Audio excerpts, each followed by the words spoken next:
The Battle for Maretime Bay. Tell Your Tale's first ever two-part event episode. The most ambitious creative swing that the show has ever undertaken in its history. The epic follow-up to the Petal Gala special, consisting of episodes 38 and 39 of Season 2, almost never saw the light of day. It was cancelled by Hasbro, locked away in a vault, along with the remainder of the season after episode 23. And yet, somehow, it still got released. In script form! And now, it's time to finally talk about it. Several months later. You know what they say, better late than never. Now, if you guys have been keeping up, you'll know that I already covered the Path to Skyward Survival team's edited version of the script, in the form of a dramatic reading/audio drama video. But what some of y'all probably don't know is that there are actually two versions of this episode. There is the edited version that I covered, both scripts combined, with the structural changes, a Sprout cameo, and additional scenes. And then there are the raw, original versions stored in the torrent, the initially intended scripts. And I thought, since I want to start making dedicated reviews for script-only episodes as well, why not cover the original scripts this time? Not only so I can analyze these episodes on their own merits, but also so those who may not be fans of PTS's changes can still get dedicated leaked content that talks about these episodes as they were initially intended. It'll be a nice balance, I think. So, let's do it. Let's see what Jessica Silock and Naomi Smith actually wrote. Without the tinkering, without the changes and expansions, looking at the scripts we have on their own merits, is The Battle for Maretime Bay Part 1 a good story? Chapter 1. A stronger setup. The first aspect that immediately stands out to me is the episode's opening. It's slow and eerie, with a focus on vivid visual descriptions to properly set the tone of the scene. And already, this feels like a very different episode than what we're used to. If you notice, there is no wacky character action and no traditional happy mood. Instead, the script chooses a methodical and gradual setup, one that takes time to get going. The episode opens on what I think is the Bridalwood Forest, and we are introduced to the main source of conflict, that being a large, glowing seed pod. This giant seed pod serves as the main catalyst of the events of the two-parter, given that it exploding is the first action we see in this story. It's the inciting incident that sets everything else in motion, and it also later becomes our character's central obstacle. Now, firstly, I just want to say that the opening description is immediately put to great use, with personifications like slithering slowly, conveying to the reader just how dangerous the vines actually are. They were first seen in the Petal Gala in the form of Zenia's powers, but they were only mainly used as weapons in the final battle, nothing more. Sure, they were scary looking, but Zenia was the threat, not the vines. In this episode though, the vines are the threat, and this is their one chance to be showcased for the unstoppable, sentient forces of nature they truly are. And even though we only see a glimpse of them here, with the light being the main focus rather than the vines themselves, the script does a fantastic job of teasing the danger that's slowly approaching. And most importantly, it makes us feel a sense of dread. Like, uh-oh, this isn't some ordinary obstacle the ponies are used to dealing with. This feels different and a lot more intense. And all of that is conveyed expertly through the intense imagery. We are then soon after introduced to the core characters that become the focus of this two-parter. First, Posey plays a decent role in the actual battle, especially in Part 2. She is one of the most active background characters that participates in the main conflict, so that's why she is the first character to be shown after the opening moments. Her section is meant to show us the threat of the vines already creeping into everyday life. It sets up this mystery element, that something strange is happening that the characters are only just starting to become aware of. They aren't sure what it is yet, but something strange is happening around them. Of course, we know what is going on, given that the opening scene already established the threat of the vines, but the ponies don't know about that yet. It also establishes a mini revenge arc for her that pays off later in Part 2. Comedically, I may add. Her draining as being wilted by the bioluminescent light is meant to give her a personal reason to become a part of the titular battle. Then we see a brief Hopalata cameo that's meant to establish the vegetables rotting, before we transition to Sunny's point of view, and then Zip's. And I love how the episode again takes its time with the setup. We see each pony's perspective one after the other. Each section is perfectly paced and doesn't overstay its welcome. This brief montage not only establishes our important characters and where they are in the story, but it also establishes the threat of the vines. Since I would argue that Sunny and Zip are the protagonists of this episode, aka the characters that get the most amount of stuff to do, their sections are the most important when it comes to the overall setup. They are meant to show us how Sunny and Zip become a part of the plot in the first place.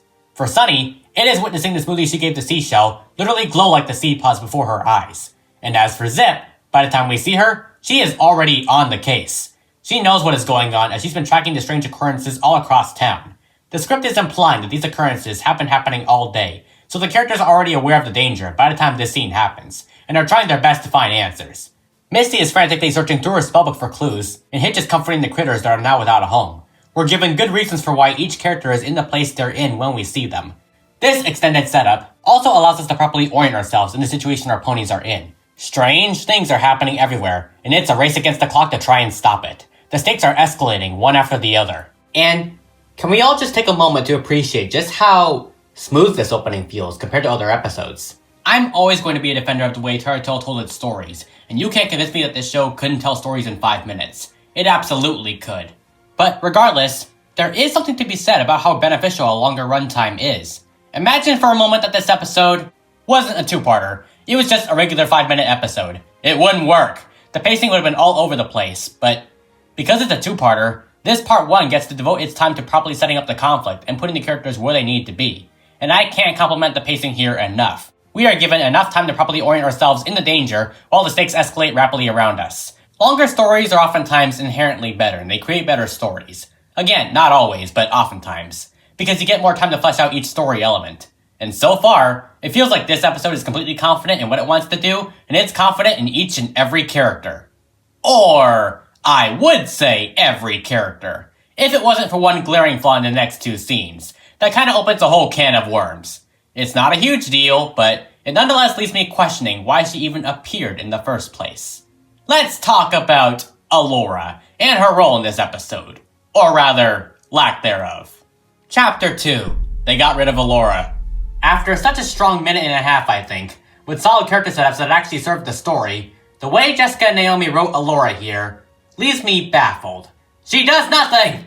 No, I'm being serious, she actually does nothing. I'm gonna keep this section as brief as I can, as we got lots more good stuff to get to. But how does Allura being here serve the story? How is she necessary? I'll tell you the answer. She isn't! Like, I'm sorry. She just exists to nope out of town once the vines hit her cave, and then she's just gone. Now, don't get me wrong, I do understand why she was there. She was meant to be a sort of red herring to Zip. The obvious false suspect in her investigation, if you will. But said red herring is just over and done with so quickly, you could hardly call that a red herring. It doesn't help that by the end of part 2, her only contribution is coming back and saying, well, Maretime Bay may be a dump, but it's my dump. Sorry, ooh-woo. Don't you want to get home? And the only reason why she has this epiphany is because the greatest gift hasn't happened yet in the timeline. See, it's generally said in storytelling that when you introduce an OP character that can probably immediately solve the main conflict, and then proceed to not use them because plot, that is called bad writing. And I say stuff against that all the time. I'm one of the leading analyst channels that actively fights against the whole, oh, G5 didn't do what I wanted, so it has bad writing shtick. That's why my channel exists, to hopefully educate fans to think differently and make this fandom as a whole better and more positive. But I think we're okay with calling out individual moments where the writing does falter. That's natural in any show. Mistakes happen. And this is no exception. I feel like Jessica and Naomi, in their minds, thought they were giving Allura an arc of her own here. That arc being, realizing that Maretime Bay is worth fighting for. You know, soften her up a bit for the special. But that arc could only work if you show additional scenes of her coming to that conclusion. Just having her say here that Maretime Bay is a dump and then taking that statement back one scene later isn't an arc. A character flaw like that can only work if you actually take the steps to resolve it. And as I said, making her only exist in part 1 to be a red herring also doesn't work. I guess if we have to be fair, not showing her would have made the audience have questions, like, well, where's Allura? How is she dealing with this? And to that I'd say, does it matter? In the same vein as to why I say G5 not answering every question you may have about the G4 backstory is justified. Because it is not the focus of this story. Maybe Allura slept through the whole thing, I don't know. Use your imagination. This two-parter, not showing Allura's POV, would have been acceptable, because it already has so many characters and storylines to juggle. Sunny proving to everyone why she's an absolutely goated protagonist, Zip going to the forest and finding the Alpha Pod, Hitch boldly stepping up and actually leading the Earth Ponies as sheriff the way he was always meant to, Posey getting justice for her geraniums, the Hopalatas, Misty? It tackles so much! Why do we also need Allura to show up on screen in a half-baked manner? Not every question needs to be answered, just like not every character can fit into one story. Anyways, that was a mouthful. Fortunately, that was the only negative part of this episode. Let's get on to the next important scene, that being the reveal of Zenia's lingering influence. Chapter 3. Building a good sequel. So by now, I'm sure it has become apparent that the Battle for Maretime Bay is a direct sequel to the events of the third special, aka the Petal Gala. If you somehow have not watched that special yet, well, you got 30 seconds to catch up, so get on it. This episode does not take any time to catch you up to speed. And you know what? That's a good thing. With this episode having to juggle so much plot and so many storylines, I doubt there could have been any time for a recap. But the episode does do something. More on that in a bit. But anyway, as the season went on, the storytelling became a lot more tight and connected. Episodes would build off each other naturally. We first saw this with Special 2, aka Rainbow's Roller Coasters and the Hopaladas, in which the next episode directly after it was Habitat of a Lifetime. That episode directly focused on the emotional consequences Mimi had to face after returning to Equestria with her kin. The same principle absolutely applies here. The Battle for Maretime Bay is a sequel. Not only that, it's a direct sequel. This two-parter is all about dealing with the aftermath of Zenia's invasion from the future. It is the episode that directly took place after a major tentpole event. So, how is it as a sequel? Well, while the town's ponies are frantically gathering their crops and evacuating, a scene which, according to director Brian Fung, was accidentally set in the wrong location, Sunny and Misty inspect the vine that's growing over May Melody, and we get this little dialogue exchange. I'm actually gonna read it out, since the dialogue here is different enough from the PTS version. Misty, effort walla. Yeah! When they hit the vine, it twitches for a moment, before surging onwards, unaffected. Misty continued. My butterfly concepts work against it, and I've never seen anything like this in any of my books. What could it be? Sunny, darkly certain. Misty, what if it's... Oh no, this is Zenia's magic! Flashback to the Petal Gala, Special 3. Zenia explodes with dark earth pony magic like a supercharge. Jagged, moldy spikes erupt from the ground. 209 to 210. End flashback. Misty. But Zenia's gone! Sunny. Some trace for dark earth pony magic must have been left behind, and we've got to find it. Suddenly, they hear Pip's voice. Pip, OS, and fast. Now, first, as someone with an OCD grammar brain, I think Dreamstar Moonlight should have kept Misty saying Butterfly Com. It specifies what spell she's actually using here, and we never actually saw it being named prior in the show. I get why they changed it to magic, it simplifies things, but Misty naming the spell like this is actually better in my opinion. It shows that she's becoming a lot more knowledgeable about magic, which furthers her arc. Plus, we see her use this spell a lot throughout the two-parter, so knowing what it is would kind of make it cooler. No hate against Dreamstar though, they are a phenomenal writer. I mean, have you seen the flower descriptions they put in certain scenes? I may be opposed to PTS changing scripts on principle, but man, reading all these expanded paragraphs aloud was a real treat. Anyways, what I actually want to focus on is the reveal of Zenia's lingering influence in the form of the vines, and how that complements the Petal Gala. What showing this flashback does, narratively, is make us view the defeat from a completely different angle. It recontextualizes what we just saw an episode ago. The telltale signs of a good sequel are if they can make the previous installment better. And in my opinion, this episode accomplished that, by showing us there was definitely more behind Zenia's defeat than what we initially thought. It's actually interesting seeing it from this whole new angle, as we thought everything was all wrapped up in the end, no loose ends. Nope! Turns out Zenia, either intentionally or unintentionally, had one final play up her sleeve, and now the ponies are paying for it. It narratively keeps her around, while also not directly bringing her back as a character. Her story is done, but that doesn't mean there can't be consequences to her actions. Not even Opaline can claim that she left something behind for the ponies to deal with afterwards. But Zenia did it. These vines come from her magic.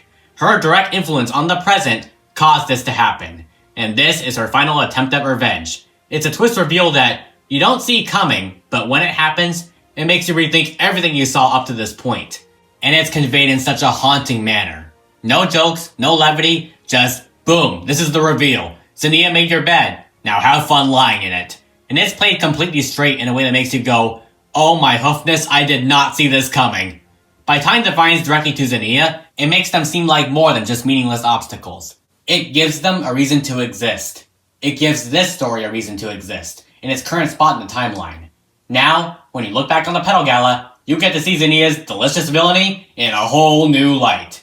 You end up respecting her as the antagonist a whole lot more, because this episode showed that she wasn't defeated that easily, don't be silly. This works because it shows that the Petal Gala left an impact on the story.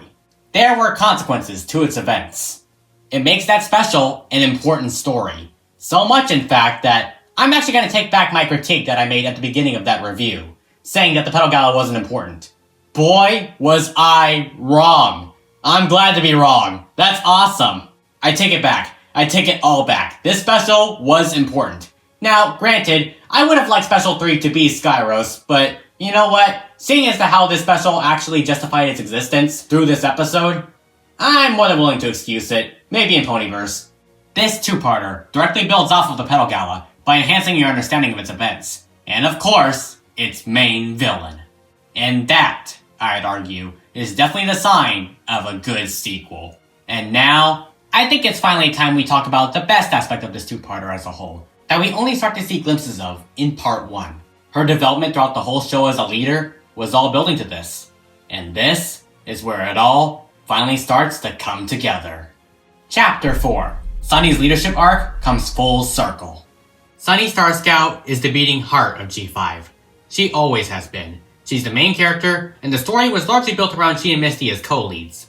But, as much focus as Misty tends to get, both in officially released material and leaks, I feel like it's important to remember that Sunny is at the center of it all. She is the protagonist, and Tara Till certainly hammered that home. Don't get me wrong, I adore the important parts we get in Make Your Mark. That show definitely conveyed a ton of the meaningful stuff, enough to fill up a whole video. But Tara Till being more of a slice of life show than serialized meant we got to see more of the nitty-gritty details behind those important moments. A lot of the development for Sunny as a character came in Season 1. The writers allowed you to get to know Sunny very well. This is why when picking Season 1s of both shows, I like to look at them as one singular, complete story, despite the continuity errors that may happen every now and again. Because they really do build off of each other, while still standing on their own. And upon taking over as the main show in Season 2, I'd argue it was more important than ever for Tara Till to really lock in and give Sunny's protagonist status meaning. Really show those haters that, yes, Sunny is the main character, and she matters to this story. And you know what? I say they did it. Granted, we still haven't seen the end of it yet. The leaks are still ongoing. But from what we've seen so far from episodes like The Lone Alicorn, Written in the Star Scouts, The Dream Team Delight, Special 2, The Alicorn Path is promising. And when we take the whole show's development of Sunny into consideration, I'd argue that this two-parter is the ultimate culmination to one part of her arc. That being the part about leadership. It was Sunny who always stepped up to rally the town as a guiding figure when it became necessary. And it was Sunny who always found solutions. And the Battle for Maretime Bay Part 1 shows that in full force here. After that big Zenia reveal, the ponies are in despair over losing their home. They're scared, and they don't know what's gonna happen. Posey looks to Sunny for guidance. And she steps up. Boy, does she step up.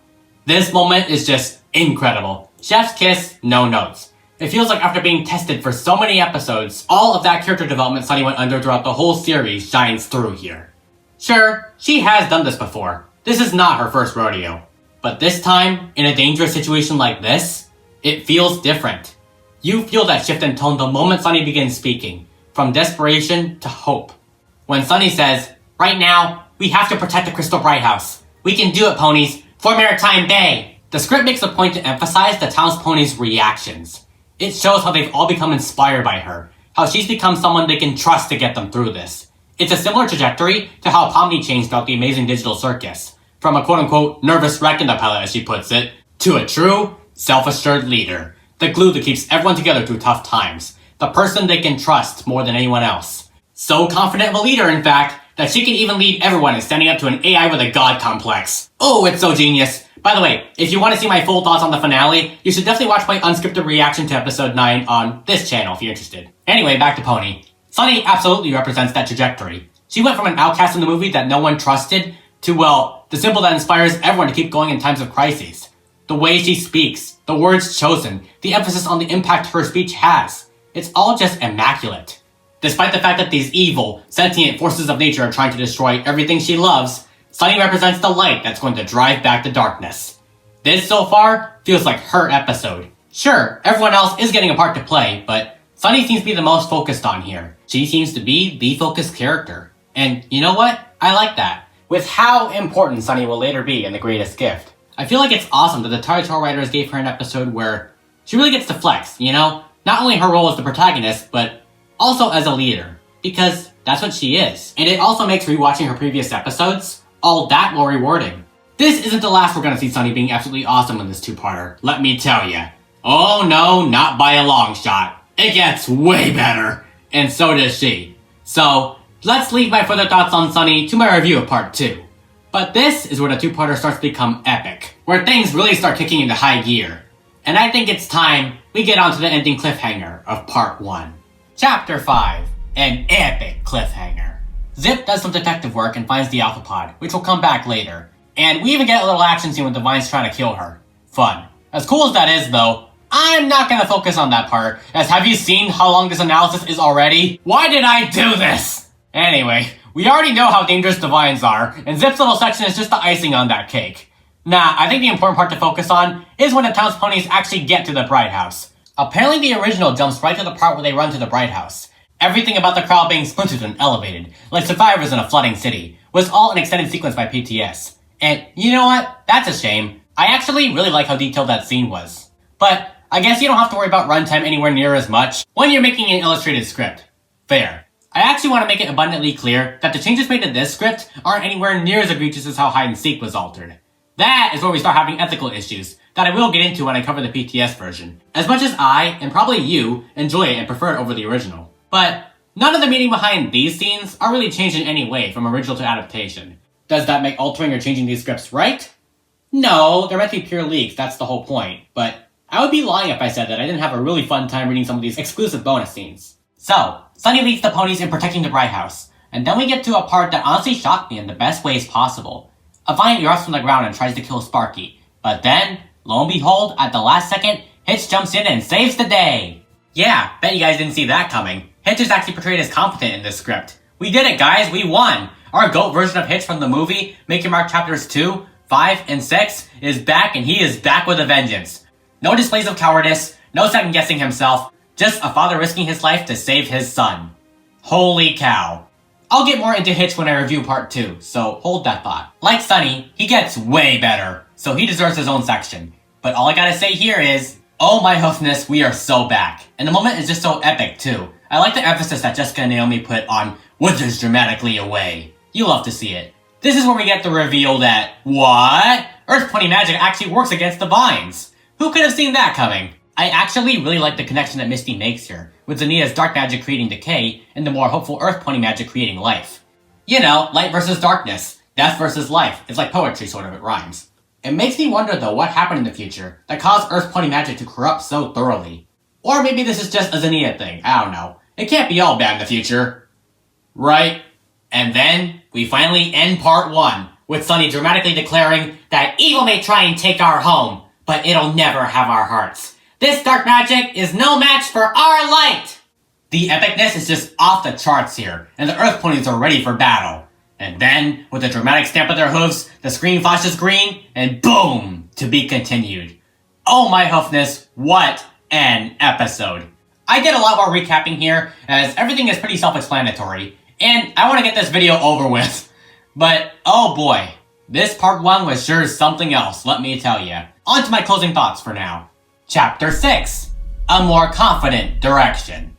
And so, to answer this video's central question, is the Battle for Maretime Bay Part 1 a good story? Yeah, it really is. It's really good. It's just not a great story. The only thing holding this episode back from being truly spectacular is how it fumbled Allura. It expertly tackled so many characters in an ensemble, only for Allura to just stick out like a sore thumb. Like I said, if she had nothing to contribute, maybe she shouldn't have been shown at all. But other than that, wow. Everything else was just amazing. This two-parter is so far pushing a ton of boundaries. The direction, the tone, the characters, the writing, all of it feels incredibly unique to other episodes in this series. It is a crime that this episode never got visualized. And it's also a shame that we fans have to clean up after your mess, Hasbro. If only you had more faith in your own show. Then maybe we could have seen this episode live up to its full potential. But regardless, I'm glad we still got it anyway through these leaks. This feels like a very different kind of episode. One that you've never seen before. I mean, yeah, there's the obvious fact that a two-part epic is a historic first for Tired Tale. Not for G5 as a whole, mind you. Make Your Mark had two-part event episodes in both chapters 5 and 6. And Friendship is Magic had two-parters for every season. But Tired Tale? I would have never guessed that Little Critter Workshop had it in them. Actually, you know what? I can buy that. What's actually shocking is how they were allowed to get away with it. And I do find the fact that Jessica and Naomi felt bold enough to go with a bigger story like this extremely significant. Previously, all of the bigger episodes were either reduced to recap episodes or specials. And we've seen darker plots from this series before, but never like this. Even just the framing, setup, and overall tone of the story. It feels like the creative team were just a lot more confident in the show by this point in production. They weren't afraid to push boundaries and go big when they needed to. They knew these characters, and they knew how to write them in basically any situation.